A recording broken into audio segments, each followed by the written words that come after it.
What's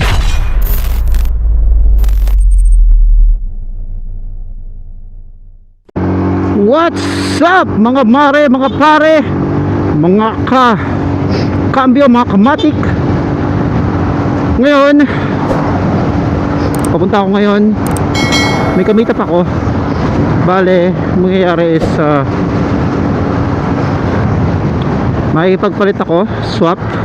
Syempre add ako ng konti sa taikom pipe.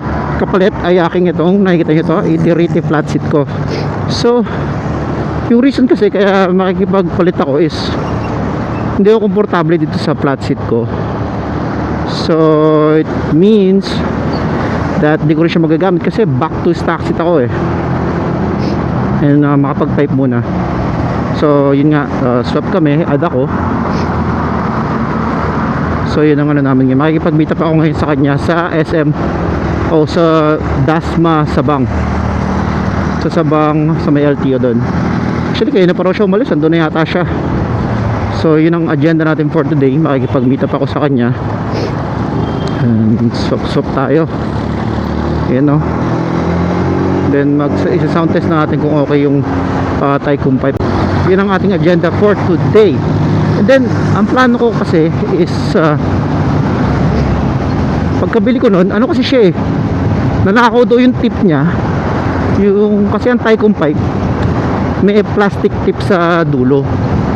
So sabi niya, papakita ko na lang sa screen yung pipe niya na walang plastic tip sa dulo. Bale, ano kasi yun, nanakaw daw, pinagtripan. So ang plano ko is lalagyan ko siya ng gold tip or titanium tip.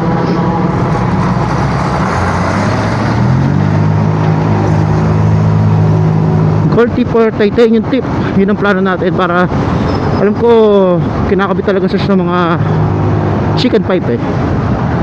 Pakita ko sa screen kung ano yung tsura nun. Ayan o. And then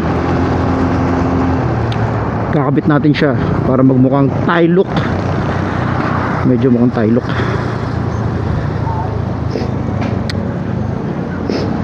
So mga pare, mga mare, what's up? Kamusta tayo dyan? Kamusta ang New Year natin? Ako so far okay naman. Same old, same trabaho, home base pa rin. And then marami tayong future vlogs. Dami ko naiisip eh, katulad ng mga kakaroon ako ng parang series, comparison series in terms of acceleration saka top speed ng bawat mga motor.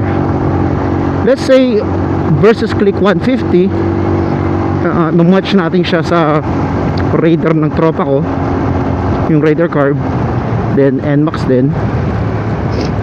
Tapos natin kung lamang tayo sa M3 nya or sa Fino or sa Beat, may mga difference ng speed and acceleration. Kasi matagal ko nang gustong malaman yun eh. Ang problem lang is walang nag-upload sa YouTube regarding doon. Kaya curious ako na lang gagawa ng sarili kong video about that.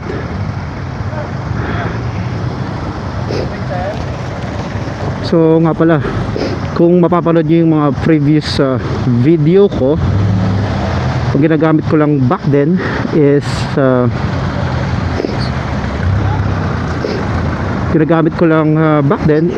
yung aking phone. So ngayon nakabili na tayo ng action cam SJ4000 SJ cam.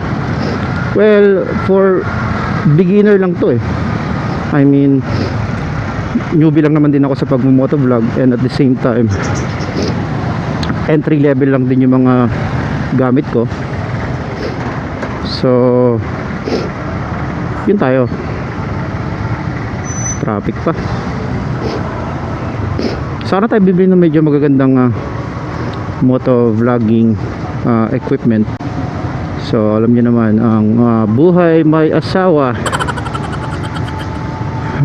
Maghunting muna tayo ng mga SM girls right now, di ba? Init, walang niya. Hindi naman tayo kasya dito. Ayun na. Ayaw talagang gumalaw. Come on, galaw-galaw, Ben. So sana maging okay yung aming meetup. And sana walang issue yung kanyang taikom pipe, kasi itong sa akin for sure walang issue to, kasi 1 week ko lang nagamit to eh. And then yun nga, hindi ko pa naipang long ride actually. Saglit ko lang ginamit doon lang sa amin lang ba, pahatid-hatid lang sa estudyante, SM, test ride ng camera kung bagong bili. So yun lang. Kung tutusin, okay naman yung ano eh. Wala naman akong problema sa itiriti flat seat. Maganda yung design niya, maporma.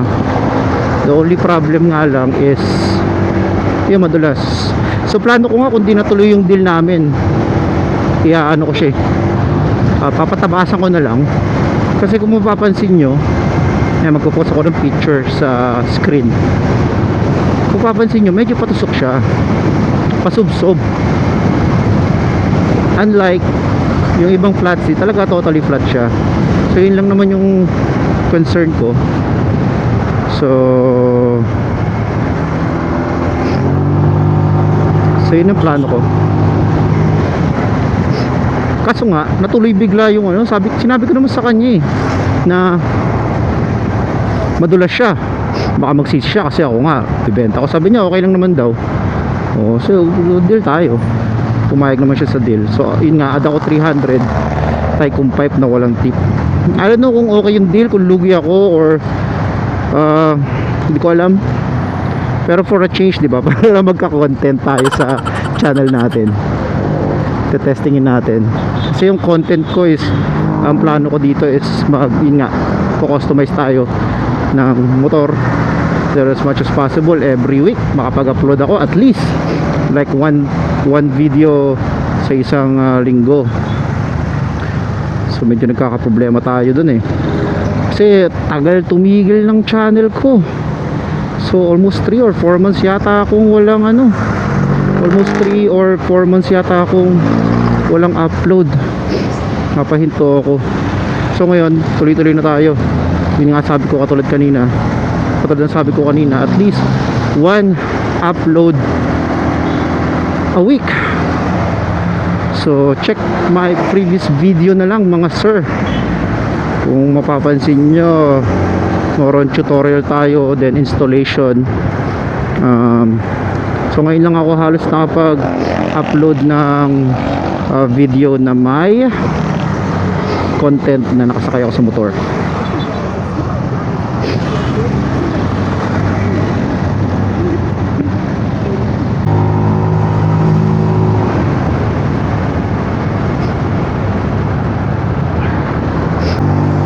Come on, man.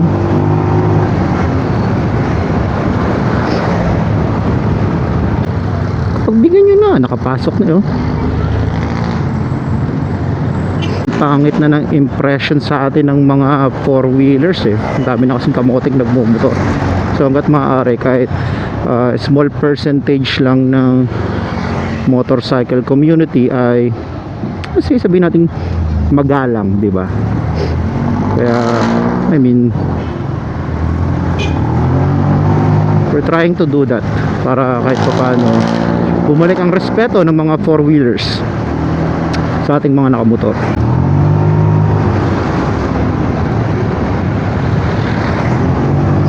Tahimik muna tayo kasi kailangan natin na medyo magmadali ng konti, kasi nga baka nandun na siya. Imus lang yun eh, Sabang lang yung pupuntahan ko, yung meetup namin. So marami pa nga tayong, yun nga guys, mga pare, mga mare, katulad ng sinasabi ko, i-document ko lahat na magiging upgrades ko dito sa motor ko. Una kong i-upload yung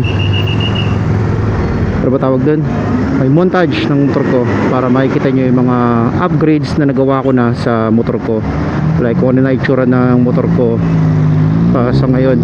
Napakahaba ng list ko in terms of upgrade sa motor.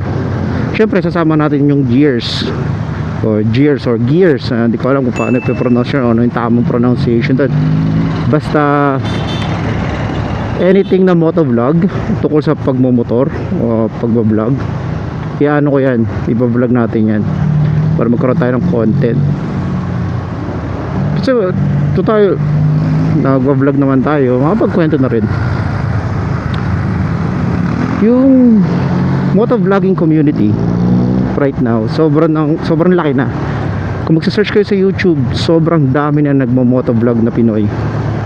And yung mga original motovlogger, katulad din na J-Mac, na Motodex, na Township, Binchi, yung mga yan, yung mga OG, baga sila yung mga pioneer ng motovlog dito sa Pilipinas. So lahat sila halos mga magbi-big bike na eh. So ang hirap na makarelate para sa katulad nating mga normal na Pinoy. Nagmumotor talaga is most of the motorcycle community, I would say 80% or 70%, walang big bike. So more on scooters, underbone. Kadalasan yun lang ang mga motor nating mga simpleng Pinoy. So ngayon, yun ang tatargetin natin sa vlog natin, yung makakarelate kayo syempre. Kasi ako, yun din yung frustration ko eh, diba? Parang yung mga pinapanood ng motovlogger, mga naka big bike na. Ang gusto ko kasi talaga is makarelate, relatable, makakarelate tayo sa napapanood natin, yung alam mo yung feeling ganun. So guys, nandito na tayo ngayon sa loob ng Dasma, papunta na tayo ng Sabang. Siguro mga 2 to 3 kilometers na lang, nasa LTO Sabang na tayo, and hopefully nandun na siya para hit and run na lang tayo, diba? Chill na lang muna tayo, diba? Pero kasi meron akong ipit na upuan dito sa aking hita, tayo makapagkamote mamaya siguro kasi yung pipe kurbada ito.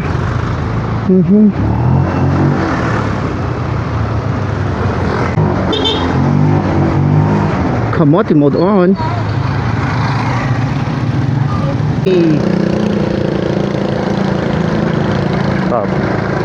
Pwede rin siguro tayo mag highway mamaya pag uwi. Tinan mo.